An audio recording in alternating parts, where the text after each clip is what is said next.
Part 2 of Season 9 of Disney Speedstorm is finally here, and we have a lot of new content to cover. We have an entirely new season tour part with 6 new chapters, an entire new Golden Pass, new racers, new mid-season racers, and more. So let's get straight into it, starting with the Golden Pass. As you can see, the Golden Pass is very similar to what Part 1 was featuring, except now, of course, we have Hector Barbossa himself, looking amazing. He is, of course, the premium character of this part of the season. So if you want to unlock Hector Barbossa, you're going to have to spend $10 on the Golden Pass and then get to Tier 1. You'll get 15 shards for him right there, and there are 70 shards in total for him throughout the entire Golden Pass, as well as his epic crew member and his golden MVP suit at the very end of the pass, as you can see right here. Very cool stuff. So let's go hop into a race with Captain Barbossa and see how strong he's actually going to be in game. So fortunately, the very first race of the season tour is actually going to be a race as Barbossa. He's the guest racer, so that way anyone, regardless of whether you have the Golden Pass or not, can try him out. So if you're debating whether to buy the Golden Pass or not, I recommend you actually go into this race and sort of try Barbossa out and see if his playstyle is going to be for you. Now, Barbossa actually has, in my opinion, the most unique skill in the game. It's very interesting. So as you can see, I am immune right now, and I am always going to be immune because I am cursed. And pretty much Captain Barbossa's curse is sort of like a passive ability. So I will always be immune, and I will always be a little bit slower than I'm supposed to be as long as I am cursed. And to sort of lift this curse, you're going to use his ability and see these little skeleton hands. If someone gets hit by these skeleton hands, my curse will be lifted, as you can see right now, and I am no longer immune, and I am much faster than I was before. So it's sort of an interesting playstyle, one that requires you to stun and slow down people in order to lift that curse.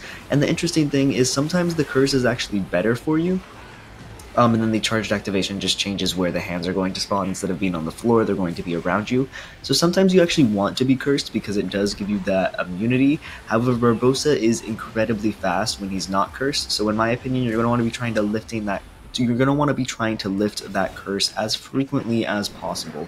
And it creates a really interesting dynamic, and overall I think he's one of the most interesting characters in the game, and I cannot wait to see how he actually performs competitively.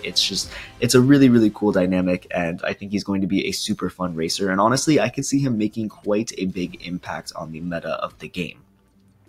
And then another notable thing that is added in part 2 is if we go down to racers and we scroll all the way down, you can see Maleficent is now in game. Super exciting stuff. Just looking at her model, it looks incredible. I mean, Maleficent, she looks super on point. Those horns look super cool. And specifically, her car is something that I am incredibly excited about. Her car looks downright phenomenal.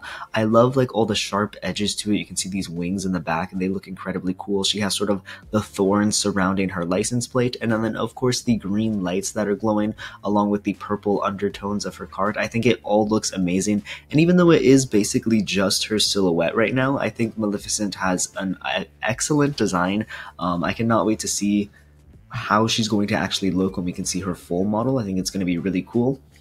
And then of course Maleficent's unique skills, you can now read about them. Her normal activation, it's called a Mistress of Evil. Maleficent uses her magic to conjure lightning in front of her, creating an average sized area.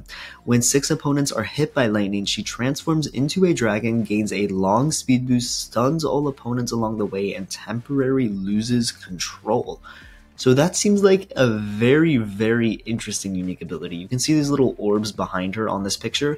I imagine that is how you're going to track stun. So she gets an orb anytime she stuns someone with the lightning, and after 6 people are stunned by this, she's going to actually, have all her orbs complete, turn into a dragon, get an incredibly long speed boost, stun opponents along the way, and then lose control of her car. So I feel like there's going to be certain times where it's actually a negative to turn into a dragon. Like if you're going around a tight corner, she might just hit the wall. It's going to be really interesting to see. And then her charged activation, Maleficent uses her magic to conjure average-sized lightning bolts in front of her, in front of every racer ahead of her. When 6 opponents are hit by lightning, she transforms into a dragon, gains a long speed boost, stuns all opponents along the way, and temporarily loses control. So very similar to her normal activation, just sort of changing where the lightning is at. But you can see in this picture her dragon form. It looks so cool, and you guys, I am so happy we finally have a racer that changes forms. If you guys have been watching my channel for a while, you know that every time new racers are announced, I always hope that one of them has an ability where they can transform into something else or a sort of other kind of racer, and we sort of got that with the Pirates of the Caribbean racer, specifically Tia Dalma. It says she turns into Calypso, but there's actually no model change at all, which is mildly disappointing, but now you can see with Maleficent, we finally have that model change. She fully turns into a dragon, and there was a lot of really cool stuff they could have done with Maleficent's unique ability, and I think they nailed it. Just based off the pictures and how it sounds, this ability seems super cool, and I cannot wait to see its impact in game. Overall, really exciting stuff. Maleficent is an epic trickster, and her stat pool, just based off of level 1, honestly looks pretty decent. Top speed being her highest stat is always a great thing, and I could see her really being strong in the meta, especially if her unique skill turns out to be as good as it sounds. Alright, now I have actually gone ahead and reached tier 1 of the Golden Pass just by playing another Season Tour race, and now we are going to buy the Golden Pass with one of our many Golden Pass credits, so that way we can unlock Hector Barbosa and sort of take a look at his unlock animation. So let's do that right now. Alright, here we go. The Golden Pass is active, and we will now get to claim our rewards. This very cool avatar, actually, and then Hector Barbosa, 15 shards for him right there. Let's see it. New racer unlocked. And there he is, Captain Hector Barbosa himself, looking mighty phenomenal if I do say so myself. And there we go. Love to see him finally unlocked. Super cool. Skip that animation. There we go. Let's go ahead and take Captain Barbosa now into a regulated race and see how he performs against other real players. Alright, here we are in an actual race now, regulated. Of course, everyone's level 30. It's going to be very interesting to see how Barbosa performs at this level, because pretty much since we were able to play him as a guest racer last season, people have been speculating, how fast he's going to be and whether or not he's actually going to be a competitively viable racer. And personally, I think he is, but it's going to be interesting to put that to the test here in an actual race. So getting your unique skill is obviously key to try and lift that curse if possible, which we did right there by slowing down all of those racers and then getting a speed boost ourselves, of course.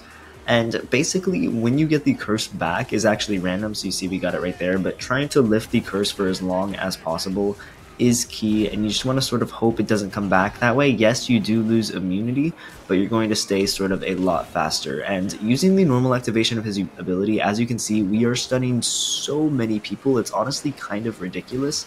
And anytime someone gets stunned by those little skeleton hands, they actually get slowed down quite a tremendous amount. And as you can see, people are starting to catch back up to us now because we do have our curse activated again. So trying to sort of, balance if you can, just sort of hope you get his unique skill, and keeping your curse lifted is very important. But of course, when you do have it active, not everything is awful because you can't get stunned in any way, shape, or form, which is honestly a pretty underrated advantage, if I do say so myself.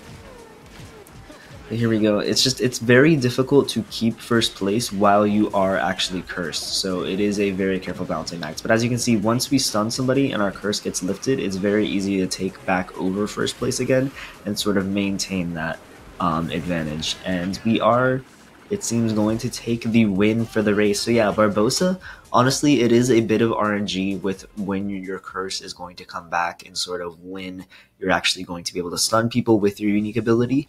But generally, I think he's going to be a very powerful character, and I'm super excited to play him more in ranked multiplayer specifically and see how it goes from there. Okay, we went up so many Golden Pass tiers, but there you guys have it. Part 2 of Season 9. Very exciting stuff. I'm super excited to play through this season and going to be trying to upload more consistently moving forward. But thank you guys so much for watching. I hope you enjoyed, and I'll catch you all in the next video.